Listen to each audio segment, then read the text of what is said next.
This is the new MiG-29G for the German tech tree, and let me tell you, this is the best MiG-29 there is. I know you probably heard this from other videos, but I'm here to confirm it even more. This thing is absolutely bonkers, and I'm going to show you why in the video.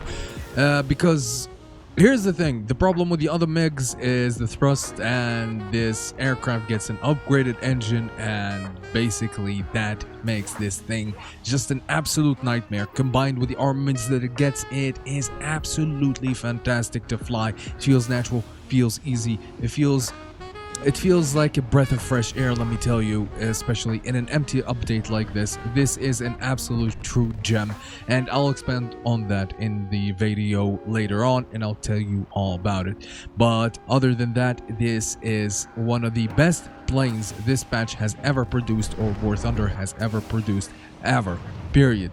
And yeah, you can quote me on that. You heard it here, people. 2023. I'm telling you.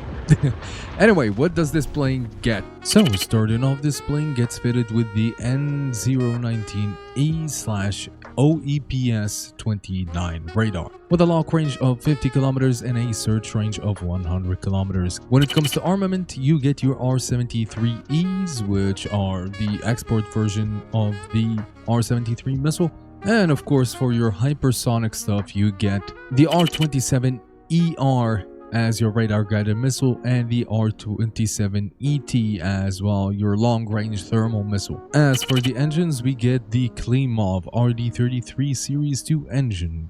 This is the upgraded version of the RD-33 series of engines, and it gives this plane its raw power. This MiG-29 is also fitted with 60 countermeasures. Pretty basic, but it is what it is. Oh man, I have never felt joy in War Thunder, and I have never felt as relaxed in War Thunder and basically natural in War Thunder since the addition of the MiG-29 itself. I was bummed out about not having the R-73s at the start, but yeah, this plane just fixes that entire issue for me. Since when we got the MiG-29 SMT, the 919 variant of it, that plane absolutely sucked. It had weaker engines, or it has weaker engines, even though that it's, I think, supposed to get a better engine or something like that. But yeah, it just killed it for me, and it wasn't that good, to be fairly honest with you. But this plane just compensates for that, and it is absolutely fantastic. As you can see right here, you can pull off those crazy shots with that R-73, even though that you're going to die because you ran out of energy and your entire team is not there, but still, it's still something satisfying to do. One other thing about this aircraft that is really fantastic is the armament that it gets in the form of the R-27ER, or actually the ET. To be fairly honest with you, I don't run the ET that much anymore. I know it's a radar missile, all that, but these days a lot of people are just flying down low, like extremely low to the ground, and yeah, that just messes up every single shot because the missile will just miss. Whereas with the T, or the ET rather, I can just kill people pretty easily, and it's going to be fast, quick, and they will never expect that. Like, to be fairly honest, it is amazing. Another thing that I want to say about this aircraft, though, is just the maneuverability on it, and it just goes back to that engine that we're talking about, because the engine on this aircraft, like, I know I keep mentioning it like too much, but it is literally the difference. It is literally what makes this thing absolutely viable, and why it is the best at, well, doing what it does, because it's really hindering to just go into a match, try to do your thing, and as soon as you turn, like, you lose all of your speed. And to be fairly honest, if you lose speed against AIM-9Ms and all that, you're dead, dude. Like, you're absolutely, like, screwed at that point, so you cannot do anything.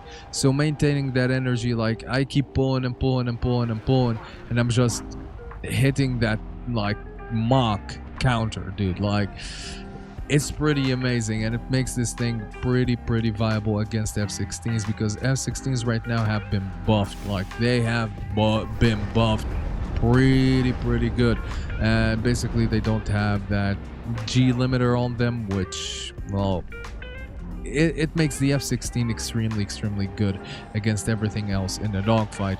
And with the F-16C getting, well, upgraded engines, yeah, it's going to be really hard for other planes to counter that. And this goes back to what my friends keep telling me. They always tell me that the F-16 is great, the F-16 is the best dogfighter there is, and the MiG-29 cannot do anything about it. Whereas I, as a Russian enjoyer myself, like, I really love the Soviet tech, to be specific. I always tell them that the MiG-29 is just nerfed by Gaijin. I always tell them that the MiG-29 isn't getting that fair treatment, if you want to call it like that, and it is a little bit sad. I mean, I know that a lot of people are like saying that this thing is Russian bias and all that, but I don't know what to say, what to tell you. The Soviets, they have terrible pilots, but they have great engineers, and it really shows.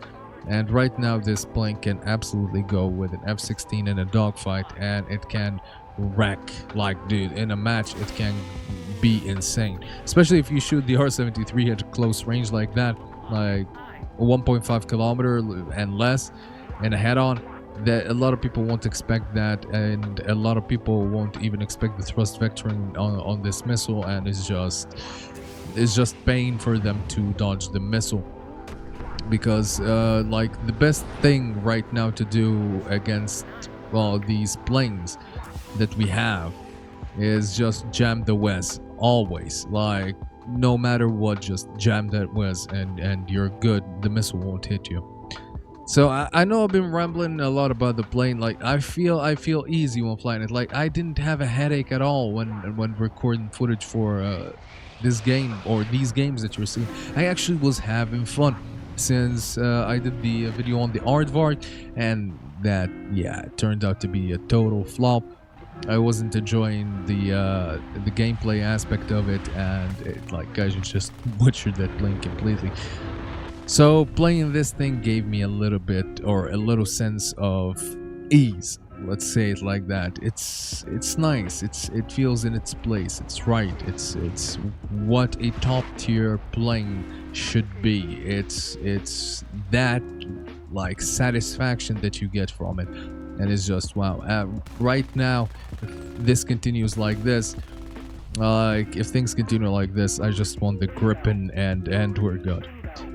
Anyway, thank you so much for listening to me ramble about this majestic plane. I really do hope that you get it and try it out, and tell me what you think about it in the comments down below. With that said, I hope that you enjoyed the video, and I will see you on the next one.